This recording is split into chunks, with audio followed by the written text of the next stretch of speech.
ओम नमो भगवते वासुदेवाय नमः।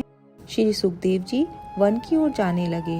अरणी देवी माता ने प्रार्थना की कि मेरा पुत्र निर्विकार ब्रह्म रूप है, यह मेरे यहाँ से दूर ना जाए, इसे रोको, इसे रोको।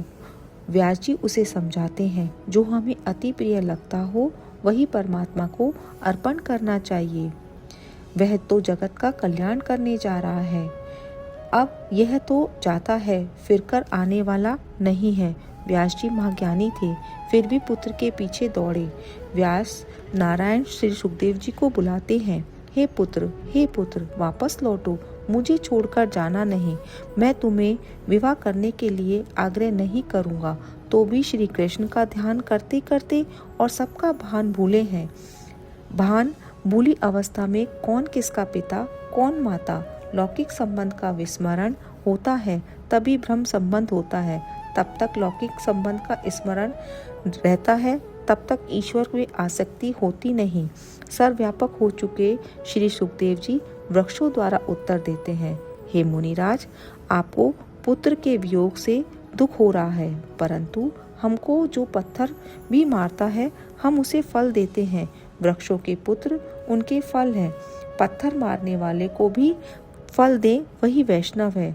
तो आप पुत्र वियोग से किसके लिए रोते हैं? आपका बेटा तो जगत कल्याण करने चला है। व्यास जी अभी यह व्यग्र है। इस पर सुखदेव जी ने कहा, यह जीव तो अनेक बार पुत्र बना और अनेक बार पिता बना। वासनाओं के से बंधा जीव अनेक बार पिता पुत्र स्त्री बनता है। अनेक बार पूर्व जन्म के शत्रु भी घर में आ जाते हैं। अपनी वासनाओं के कारण दादा ही पौत्र बनकर आता है। वासना ही सदा पूर्व जन्म का कारण बनती है। पिताजी, मेरे और आपके अनेक जन्म हुए, पूर्व जन्म याद नहीं रहते हैं, यही अच्छा है। पिताजी, ना तो आप मेरे पिताजी हैं और ना ही मैं आपका पुत्र। आपके और मेरे सच्चे पिता तो श्री नारायण हैं। वास्तव में तो जीव का सच्चा संबंध ईश्वर के साथ ही है। पिताजी, मेरे पीछे ना पड़ो, श्री भगवान के पीछे पड़ो। आप अपना जीवन परमात्मा के लिए बनाइए।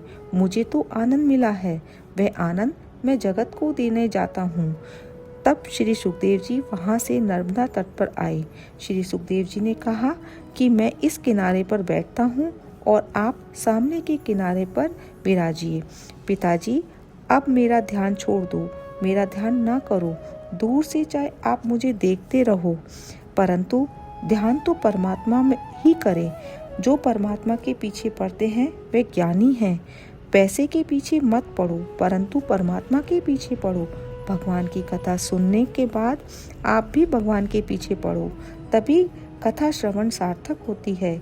यह नर तो नारायण के पीछे पड़े तो कृताग्र होता है। व्यास जी अपनी पत्नी को समझाते हैं कि यदि सुख तुम्हें अति प्रिय है तो उसे अंतर्यामी को अर्पण करो।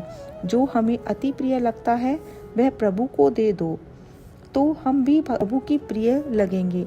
ऐसे सर्वभूत हृदय स्वरूप मेरे सद्गुरु श्री सुखदेव जी के चरणों में मैं बारंबार वंदना करता हूँ। हरे कृष्णा।